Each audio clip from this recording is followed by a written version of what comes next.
ఈ రోజైతే beach road లో అలా తిరుగుతుంటే మా చిన్న చెల్లి రోడ్డుపై ఉన్న ఆ తిరిగే రంగుల చక్రం కావాలంది. అది అవసరం లేదు. అయితే ఆ తాతని మరి ఆయన బొమ్మల సంఖ్యను చూశాక ఎందుకో అవసరం లేకపోయినా కొనాలనిపించింది. అది కొని క్షణం అవ్వలేదు. ఇంతలో ఆకలంటూ పక్కనే ఉన్న సుండలు పల్లీల బండిలో ఒక కప్పు పల్లీలు తీసుకొని తింటూ ఉండగా ఇంతలో అది ఈవినింగ్ అవడంతో అలా టీ షాప్ ఎత్తుకొని పోయి టీ ఉందా అన్న అంటే టీ ఇల్లే తంబి అన్నాడు. తీరా మెను చూసాక అర్థమైంది ఏంటంటే అక్కడ పాలు కాఫీ దొరుకుతాయంట. ఇంకా కాఫీ చెప్పుకొని అందులోకి బటర్ బిస్కెట్ తీసుకొని తింటూ ఉంటే ఉందండి అబ్బాబ్బా మామూలుగా లేదనుకోండి. మీరు ఎప్పుడైనా రాక్ బీచ్ సైడ్ వెళ్తే అక్కడ అమూల్ వాళ్ళది స్టాల్ ఒకటి ఉంటుంది, ట్రై చేయండి. ఇంకా అలా బీచ్ లోపలికి నడుచుకుంటూ వెళ్ళామా, లోపల ఉన్న ఫీలింగ్స్ అలా బయటకు వచ్చేస్తాయి. అంటే సముద్రం ఒక అద్దంలో పనిచేస్తుంది. అంటే మీరు సంతోషంగా చూస్తే సంతోషంగాను, బాధగా చూస్తే బాధగాను, కష్టంగా చూస్తే కష్టంగాను కనపడుతుంది. కాబట్టి బీచ్కి ఎప్పుడు వెళ్ళినా సరే నవ్వుతూ చూడండి. అక్కడ ఉన్నంతసేపు live that moment, make memory of that moment.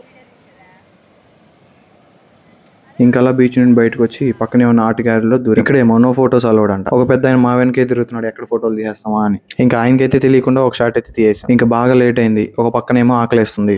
అప్పుడు కనపడింది yeah Mohiuddin restaurant. Ambience food అయితే చాలా బాగుంది. అయితే మా చెల్లెళ్ళేమో నాన్ వెజ్ తినరు, నేను వెజ్ తిన్ను. ఇంకా వాళ్ళు సపరేట్, నేను సపరేట్ గా ఆర్డర్ ఇచ్చేసి 1 by 1 తినేసాం. Take 1, take 2, take 3. మధ్యలో నేనేదో వీడియో కోసం స్టైల్గా ముక్క తింటున్నట్టు తీయమంటే మా చెల్లి చూడండి ఏమంటుందో.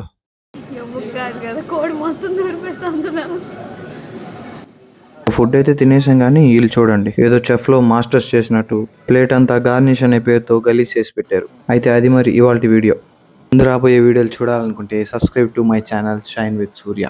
Until then bye.